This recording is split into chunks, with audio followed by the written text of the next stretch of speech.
మీ పిల్లలకు చదువుతో పాటు ఎక్స్ట్రా కరికులం లోక జ్ఞానాన్ని నేర్పిస్తుంది ఫ్యూచర్ స్పార్క్ ఇంటర్నేషనల్ స్కూల్. నమస్తే రమగారు. నమస్తే జయ. రమగారు, ఏదైనా రాజుల కథ చెప్తారా? శక్తిసింహుడు అని ఒక రాజుగారు ఉండేవాడు. ఆయనకి అత్యంత ప్రీతిపాత్రులు ఇద్దరు ఉండేవారట ఆ స్థానంలో. అందులో ఒకడు సూర్యవర్మ అనే ఒక సామంతరాజు. ఆయన చాలా గొప్పవాడు, చాలా ఇది అది ఏమిటో బోల్డ్ అని ఉండే.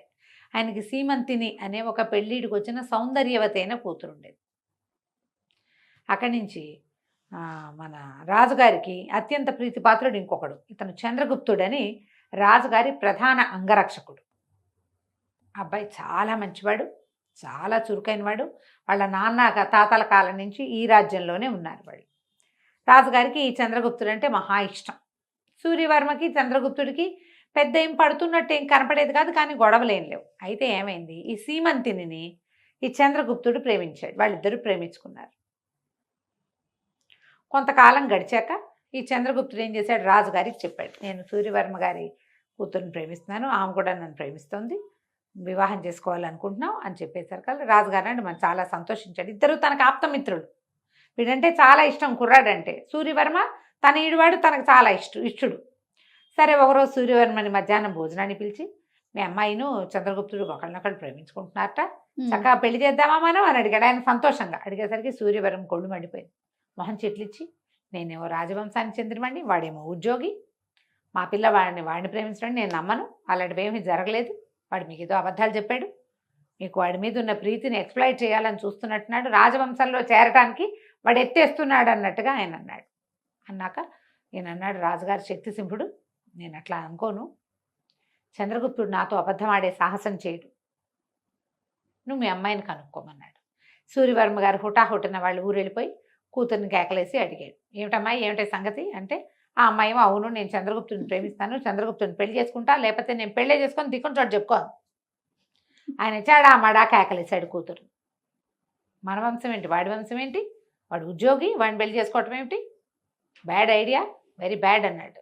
ఏం చేస్తుంది ఆ పెళ్ళి, ఏం చేస్తుంది, ఓ రోజు ఉత్తరం రాసి వచ్చేస్తున్నా అని చెప్పేసి చంద్రగుప్తుడి ఇంటికి వెళ్ళిపోయింది. అక్కడ ఓ పురోహితుడు ఎవరో ఉన్నారు వాళ్ళ ఇంటి దగ్గర. ఆయన ఏం చేశాడు, చటుక్కుని వీళ్ళిద్దరికి చక్కగా ముహూర్తం చూసి పెళ్లి చేసేసాడు. పెళ్లి చేసేసుకున్నాక వీళ్ళిద్దరు అడవికి వెళ్ళిపోయారు. ఇంకా ఊళ్ళో ఉండాల. రాజుగారు ట్రై చేసినా తాము పెళ్ళి అవ్వలేదు కదా, ఇంక ఇక్కడ ఉండకుండా అడవిలోకి వెళ్ళి కాపురం పెట్టుకున్నారు. ఆ అడవిలో ఏముంది, అక్కడ ఒక మాన్యం ఉంది. ఆ మాన్యాన్ని ఎప్పుడో ఏదో యుద్ధ సందర్భంలో ఈ చంద్రగుప్తుడికి మన రాజుగారు గిఫ్ట్ ఇచ్చాడు. అందులో అశోక చెట్లు ఉన్నటువంటి అడవది, అన్ని అశోకాలే. అక్కడ ఒక కుటీరం నిర్మించుకుని వాళ్ళిద్దరూ కులాసాగా ఉండటం మొదలుపెట్టారు.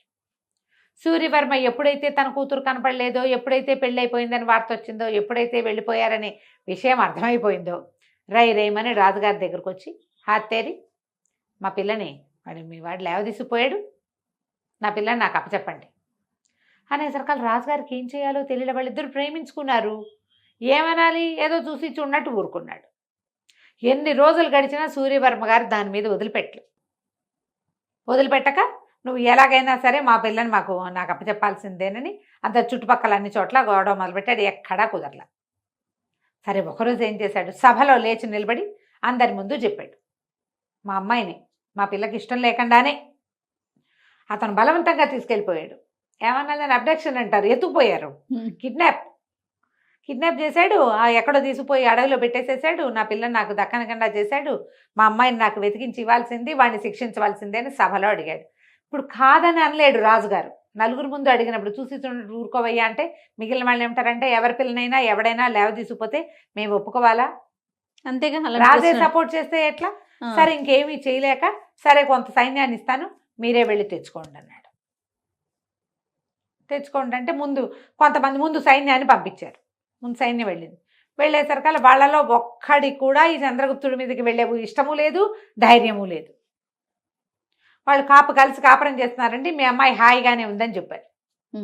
సూర్యవర్మ మళ్ళీ ఒప్పుకోవాలి. ఈసారి మళ్ళీ సైన్యాన్ని ఇవ్వండి, నేనే స్వయంగా వెళ్ళి వాడు అంతు చూస్తాను, వీళ్ళందరూ భయపడుతున్నారు వాడితో యుద్ధానికి, నాకేం భయం, నేను రాజవంశానికి చెందినవాడిని, వీళ్ళందరూ వాళ్ళ కొలీగ్ కాబట్టి వాళ్ళు వెనక్కి తీశారన్నాడు. ఈసారి గుంపంతా పోయేసరికి ఇతనేం చేశాడు, ఎప్పుడైతే చాలామంది జనాలు వస్తున్నారో చంద్రగుప్తుడు ఈ అమ్మాయిని అడవిలో ఇంకో కొంచెం లోపలికి ఒక సేఫ్ ప్లేస్కి పంపించేశాడు. ఈ సీమంతిని పంపించేసి కుటీరంలో ఒక్కడే ఉన్నాడు. జనం అంతా వచ్చేసేసరికల్లా ఇతను లోపల నుంచి బయటకు వచ్చాడు చంద్రగుప్తుడు. ఏంటండి మీకు శౌర్యం తక్కువైందా, ఇంత గుంపునేసుకొచ్చారేంటి, మీకు అంత సరదాగా ఉంటే యుద్ధం చేద్దాం రండి అని కత్తి తీసాడు. తీసేసరికల్లా ఈయనకి కత్తి యుద్ధం చేయడం ఇష్టం లేదు. నా పిల్లని నాకు అప్పచెప్పు, నీతో యుద్ధం చేయడానికి రాలేదు, నేను పిల్లని తీసుకెళ్ళడానికి వచ్చానంటే మిగిలిన వాళ్ళంతా అసహించుకున్నారు. ద్వంద్వ యుద్ధానికి పిలిచినప్పుడు నో చెప్పకూడదు. అతను పిలిచాడు కదా రండి యుద్ధం చేద్దామని. అసహ్యంగా పెట్టుకున్నారు వాళ్ళంతా మొహాలు, ఎవరికీ నచ్చల. సరే మా పిల్లని వెతుక్కురండి అన్నారు. లోపలికి వెళ్ళి అంతా వెతుక్కొచ్చారు. పిల్ల లేదు. పిల్ల లేకపోతే ఈయన అన్నాడు సరే ఇంకేం చేస్తాం, మళ్ళీ వెనక్కి వెళ్ళిపోయారు. వెనక్కి వెళ్ళిన తర్వాత మళ్ళీ రాజుగారి దగ్గరికి ఇంకోసారి వెళ్ళి అడిగాడు, మా అమ్మాయిని నాకు అప్పచెప్పాల్సిందే మీరండి. పిల్ల పెళ్లి చేసుకుని వాడితో కాపురం చేస్తున్న పిల్లని తెచ్చుకుని తను ఏం చేస్తాడు, ఒక ఈగో అనమాట. చాలా మందికి ఉంటుంది చూడు, పిల్లలు కాపురాలు చేస్తూ కడుపుతో ఉన్నా సరే ఆ అల్లుడిని చంపేయాలి, ఆ కూతుర్ని చంపేయాలి, అవే ఉద్దేశాలు ఉంటాయి. ఆ కాస్త అయిపోయాక ఇక మనం ఎందుకు, ఏం మిగులుతుంది పరువు, వాడితో కాపురం చేసిన పిల్లని తెచ్చుకుని వీళ్ళు ఏం చేస్తారు, చాలా మంది చేస్తారు చేయ. ఇప్పటికీ కూడా తండ్రుల్లో చుట్టాల్లో ఈ రకమైన ఈగో పద్ధతి, పరువు హత్యలు అవే కదా. అవే కదా. పిల్ల అక్కడ ఉండి పోని ఎక్కడో ఉంటే కాదు, వాళ్ళతో కలిసి కాపురం చేస్తూ వాడితో కలిసి తింటూ తిరుగుతూ గర్భవతులు కూడా అయ్యాక నీ పిల్లని నువ్వు వెనక్కి తెచ్చి దాన్ని ఎట్లా క్లీన్ చేస్తావో చెప్పు. ఈ రాజస్థాను, బీహారు ఆ వైపు కూడా ఇలాంటి పద్ధతులే చేయ. కుదిరితే ఆ పిల్లని కూడా చంపేస్తారట. అక్కడేమో ఆ పిల్లని చంపేస్తారు, మనకి ఇక్కడ పిల్లని చంపారు. పిల్లని తెచ్చేసుకోవాలనుకుంటారు. కాపురం చేసిన పిల్లని తెచ్చుకుని ఏం చేసుకుంటాం అనుకోరు, ఆలోచించరు. కేవలం వాడి దగ్గర ఇది ఉండకూడదు అంతే. ఈయన కూడా అదే చేశాడు. ఈసారి ఏం చేశాడు, కొంతమంది మాగతల్ని కొంతమందిని పిలిచి మీరందరూ ఓ పని చేయండి, వాడి దగ్గరికి వెళ్ళి స్తోత్ర పాఠం చేయండి, వాడు స్తోత్ర పాఠాలు వినటానికి అప్రమత్తంగా ఉంటాడు, అప్పుడు మేము మీద పడి పట్టేసుకుంటామన్నాడు. వాళ్ళు వణుక్కుంటూనే పోయారు వంది మాగతులు. ఈసారి శ్రీమంతిని ఇంట్లోనే ఉంది. ముందు వంది మాగధలు వెళ్ళేసరికి వెళ్ళిన వాళ్ళు నువ్వు అంతవాడివి ఇంతవాడివి, నీలాంటి వాడు గొప్పవాడు ఎవరు లేరు, మీ నాన్న అంత గొప్పవాడు, మీ తాత ఈ యుద్ధంలో వీళ్ళని గెలిచాడని స్తోత్ర పాఠాలు చేస్తుంటే అతను స్థిమితంగా కూర్చుని వింటున్నాడు. కత్తిడాలు ఏమీ లేవు దగ్గరలో. వాడి చేతిలో కత్తి ఉంటే చెండ ప్రచండు వాడు. కూర్చుని ఉన్నవాడు ఏం చేస్తాడు, ఆ కత్తి కోసం వాడు వెళ్ళే లోపలే వాడిని పట్టేసుకోవచ్చు. ఈ సూర్యవర్మ ఏం చేశాడు, ఒక 50 మంది సైనికులతో ఒక్కసారి ఆ కుటీరం మీద పడి ఈయన కాళ్ళు చేతులు పెడరెక్కలు విరిచి పట్టేశారు ఆ చంద్రగుప్తుడు. నా పిల్లని నాకు అవి చెప్పి అమ్మాయిని కూడా వెంపడి, అమ్మాయి ఏడ్చుకుంటూ వచ్చింది. సరే తీసుకొచ్చేసరికల్లా చంద్రగుప్తుడు ఏమంటాడు, వివాహం అయింది, 8 నెలల నుంచి కాపురం చేస్తున్నాం, ఫలానా పురోహితుడు ఫలానా దేవాలయంలో ఫలానా చుట్టుపక్కల మధ్యలో నా పెళ్ళయింది, నేను ఆమెను ఎత్తుపోలేదు, ఆమె నాతో స్వయంగా వచ్చింది, నన్ను ప్రేమిస్తోంది, నాతో భార్యగా ఉంది, ఆమెను విడిచే ప్రసక్తి లేదంటాడు చంద్రగుప్తుడు. నా ఇష్టం లేకుండా నేను కన్యాదానం చేయకుండా నా పిల్లకి పెళ్ళేట అవుతుంది అంటాడు సూర్యవర్మ. ఆయన ఆ పాయింట్లోంచి దిగడు, ఇతను ఈ పాయింట్లోంచి దిగడు.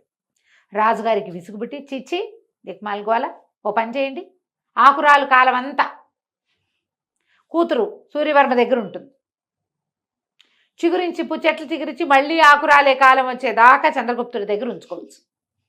6 నెలలు నువ్వు 6 నెలలు నువ్వు ఉంచుకోండి అంతేనని తీర్పిచ్చాడు. ఎప్పుడైతే ఇతన్ని సభలోకి తీసుకొచ్చారో ఆ సీమంతిని ఇంకా రాల, ఆ ఇంటి దగ్గర ఉండిపోయింది, అడవిలో ఉండిపోయింది. నేను రానని చెప్పేసింది. అక్కడి నుంచి ఏం చేశారు, సైనికులు వచ్చి రాజుగారి ఫర్మానా అంతా చదివారు. అమ్మ ఆకురాల కాలం వచ్చింది, నువ్వు ఇంకా వచ్చి మీ నాన్నగారి దగ్గర ఉండాలంటే సరేనండి. ఆవిడేం చూపించింది, తోటంతా చూపించింది. ఈ చెట్ల ఆకులు రాలేక వస్తా మా నాన్న ఇంటికి, కావాలంటే 2 సైనికులు ఇక్కడ కాపలా ఉండండి, ఆకులు రాలేక వస్తాను అని చెప్పింది. ఏమిటది, అశోకవనం, అది చచ్చినా చెట్లు రాదు. అవును, ఎప్పటికీ రాదు. ఆ అమ్మాయి ఏనాడు తన తండ్రి ఇంటికి వెళ్ళాల, హాయిగా భర్తతోటే ఉండిపోయింది. రాజుగారు ఇచ్చిన తీర్పు ఏమైంది, తీర్పు మాత్రం ఇచ్చారు, చెట్ల ఆకులు అన్ని చోట్ల రాలుతాయి, నేనున్న చోట ఆకులు రాలితేనే నా లెక్క, అంతే, నేనున్న చోట ఆకులు రాలిపోతే నేను రాను, అవి రాలని నేను వస్తానంటు. అస్సలు అశోకానికి ఆకులే రాలు, అందుకే అది అశోకవనం అయిందనమాట. ఎప్పటికీ ఆకులు రాలు, కాదు కంచికి మనం ఇంటికి. భలే ఉందండి. నమస్తే. నమస్తే. సుమన్ టీవీలో మీ పర్సనల్ అండ్ బిజినెస్ ప్రమోషన్స్ కోసం కింది నెంబర్కి కాంటాక్ట్ చేయండి.